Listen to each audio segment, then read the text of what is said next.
The cameras rolled, lights blazed, and the familiar theme music of Good Morning America faded into applause. The set bustled with polished efficiency, producers waving signals from behind the glass, and makeup artists making last-second touches before ducking out of frame. On the sleek couch, Michael Strahan leaned forward, his easy smile aimed at the day's high-profile guest, Meghan Markle. The former Duchess of Sussex was poised as ever, dressed in a tailored cream blazer over a soft silk blouse, hair loose in waves that framed her face. She had agreed to appear on GMA to promote her new philanthropic initiative, a global mentorship program for young women. The interview had been pitched as warm, uplifting, and humanizing, a welcome chance for her to steer the narrative after weeks of tabloid speculation about her marriage and upcoming projects. But from the moment the segment began, there was an undercurrent of tension. Michael's tone was pleasant, but his first question carried a sharper edge than Meghan had anticipated. "So, Meghan," he began, "a lot of people admire your humanitarian work, but you've also faced criticism for how you've handled the transition away from royal duties. Looking back, do you think you could have done anything differently?" The question hung in the air, more loaded than it seemed on the surface. Meghan smiled faintly, a practiced one, and replied, "Life is about making choices that are authentic to you. I've always tried to do what feels right, both for my family and for myself. And I think," Michael cut in, not rudely, but with the crisp efficiency of a seasoned host. "Right, but some say those choices came at the expense of certain relationships, particularly with your husband's family. We've all seen the headlines. Reconciliation talks breaking down, disagreements over the coronation. Do you think your approach contributed to the strain?" Meghan's posture stiffened almost imperceptibly. She had been told in pre-interview discussions that the focus would be her new foundation, not the same old royal drama. But here it was again, in front of millions. "Well, Michael," she said evenly, "I think it's important not to believe everything you read. There's a lot that happens behind the scenes that the public doesn't see, and..." Before she could finish, Michael pressed again, his voice calm but insistent. "But these aren't just tabloid rumors, Meghan. Some of these details came from very credible sources, even from people close to you and Harry. Are you saying they're all false?" The studio temperature seemed to rise. Meghan shifted slightly, her hand smoothing her blazer sleeve. Behind the cameras, she spotted her publicist standing with arms folded tightly, eyes narrowing. "I'm saying," Meghan replied, her voice firmer now, "that people will often twist facts to fit a narrative. My focus isn't on defending myself from endless speculation. It's on creating real, positive change for communities in need. That's why I'm here today." Michael nodded, but his next question was even more pointed. "Of course, but many feel that in order to inspire change, a public figure needs to have a certain level of transparency. For example, there's been a lot of talk about where exactly the funding for your new initiative is coming from. Can you clarify that?" Meghan blinked, caught off guard. Funding questions hadn't been on the agreed topics list. Her publicist took a step forward, as if ready to intervene. "All of our funding sources are above board," Meghan said carefully. "We work with vetted partners, many of whom prefer to remain private. It's not unusual for philanthropic donors to..." Michael interrupted again. "But transparency is important, don't you think? Especially after past criticisms about how funds were handled in other ventures." That was the turning point. Meghan's polite composure thinned into something sharper. Her voice, still controlled, carried a new edge. "Michael, with respect, I came here to talk about solutions for young women, not to relitigate past media narratives that were often inaccurate. If this interview is going to be about gossip and unfounded assumptions, then perhaps..." He raised a hand, half in defense, half to regain control of the conversation. "It's not gossip if it's documented, Meghan. I'm just giving you the opportunity to address it directly." A long beat of silence followed. The audience in the studio shifted uncomfortably, even the steady hum of production seemed to falter. Meghan took a slow breath, her eyes locked on Michael's.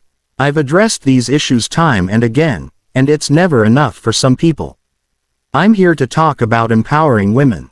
If that's not the conversation we're having, then I don't see the point in continuing. Michael opened his mouth, but before he could respond, Meghan stood. The producers froze. The camera operators instinctively widened their shots, trying to keep her in frame. The studio audience gasped, the sound carrying faintly over the mics. She smoothed her blazer once more, gave a curt nod to the crew, and walked off the set. The click of her heels echoed in the stunned quiet. Behind her, Michael sat back, his expression unreadable. The director's voice crackled in the control room. We're still live, we're still live, go to commercial, now.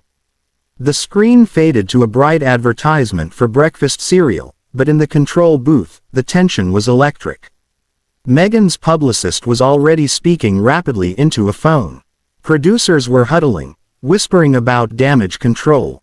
On social media, the moment was already going viral, with clips being ripped from the live feed and shared with breathless captions.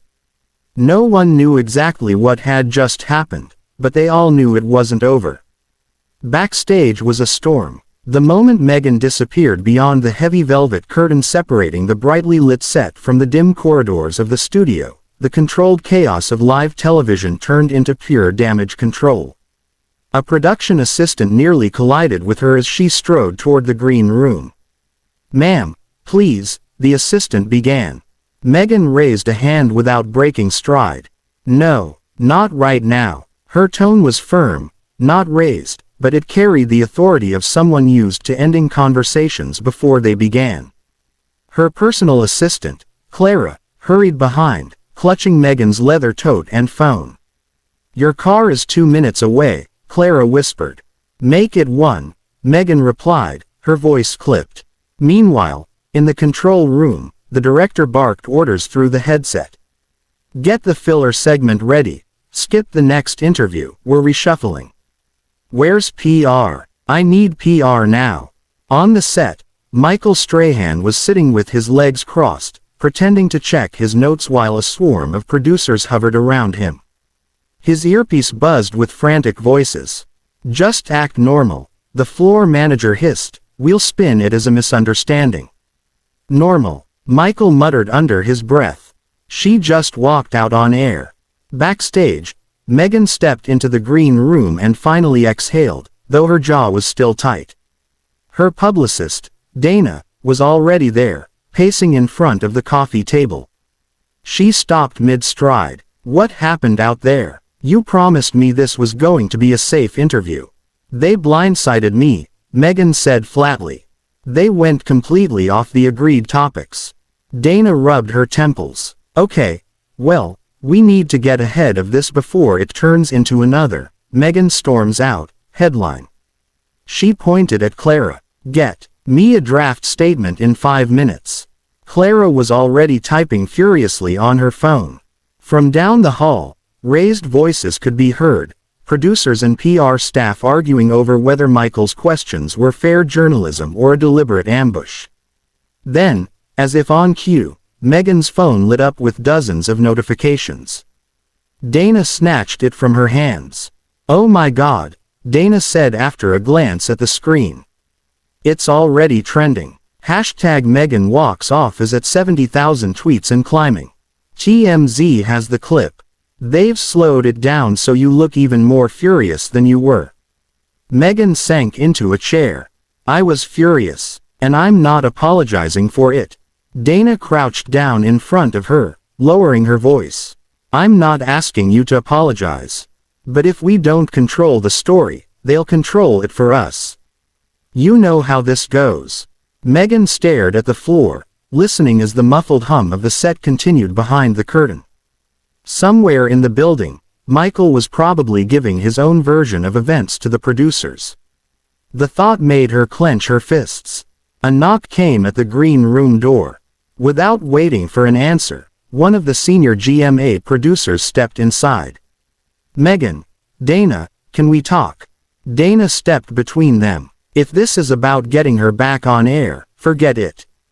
It's not, the producer said, though his eyes flickered toward Meghan. We just want to clarify, was this walkout planned?